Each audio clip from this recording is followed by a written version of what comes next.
বা তিথি অন্তঃসত্ত্বা এটা জেনে ইকরা মারা গেছে, কিন্তু ওকে এই কথাটা কে বললো?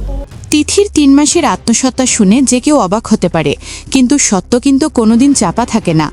হঠাৎ করেই এই ইফফাতারা তিথির এই প্রেগনেন্ট হওয়ার বিষয় ঘিরে সবই জঙ্গনে উঠেছে আলোচনার ঝড়। তাহলে কি আফরা ইবনাত ইকরা এই কথা শুনেই আজ নিজের জীবন শেষ করে দিল?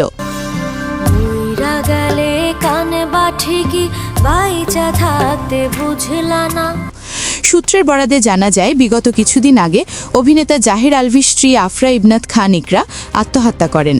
এই ঘটনায় অভিনেত্রী ইফফাতারা তিথির সঙ্গে আলভির বিবাহ বহির্ভূত সম্পর্ক ও আত্মহননের প্ররোচনার অভিযোগে জাহির আলভির নাম উঠে আসে।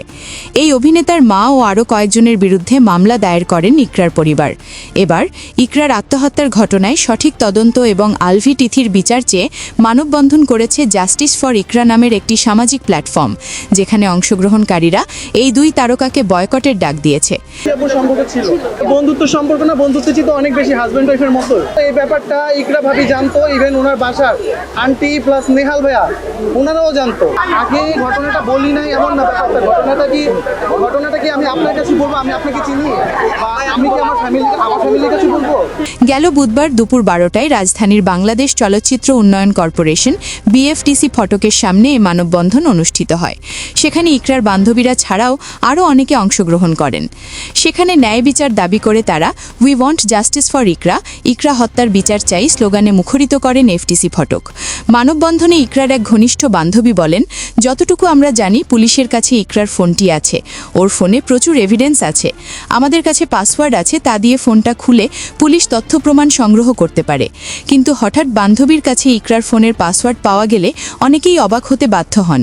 কিন্তু ইকরার বান্ধবীরা পাসওয়ার্ড প্রসঙ্গে বলেন, আরে ভাই, আমিও আমার বান্ধবীর কাছে পাসওয়ার্ড দিয়ে রাখি, যেন কিছু হলে সে আমার ফ্যামিলিকে অন্তত জানাতে পারে। এই জন্য মূলত পাসওয়ার্ডটি বান্ধবীদের কাছে শেয়ার করেছেন ইকরা, সূত্রের বরাদে জানা যায়। কিন্তু এখানেই ইফফাতারা তিথির 3 মাসের আত্মসত্ত্বা বিষয়টি ইকরা গোপন সূত্রে হয়তোবা জানতে পারে, তাই তিনি এমন ব্যতিক্রম সিদ্ধান্ত নিয়েছেন বলে দাবি তুলেছেন অনেকেই।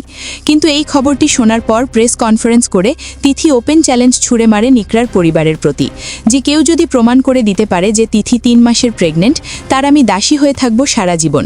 তবে নেটিজেনদের দাবি, তিথি 3 মাসের প্রেগনেন্ট যদি হয়তোবা ছিল, কিন্তু সময় সাপেক্ষে তার ডক্টরের পরামর্শে মেডিসিনের মাধ্যমে সেটি ধামাচাপা দিয়েছে তিথি বলে দাবি তুলেছেন অনেকেই। তিথি আলভি বিয়ে করে ফেলেছে বা তিথি অন্তঃসত্ত্বা এটা জেনে ইকরা মারা গেছে, কিন্তু ওকে এই কথাটা কে বললো? কেউ একজন তোকে, যদি এই কারণে হয়ে থাকে তাহলে কেউ একজনকে কথাটা বলেছে। কে বললো? কারা বললো যে আমি বিয়ে করেছি, আমি প্রেগনেন্ট, এটা শুনে ইকরা মরে গেছে? বা ইকরা ধরেন আমার চুলের মুঠি ধরে বললো যে আমার জামাইয়ের সাথে তুই কাজ করবি না। News desk, Trends news 69।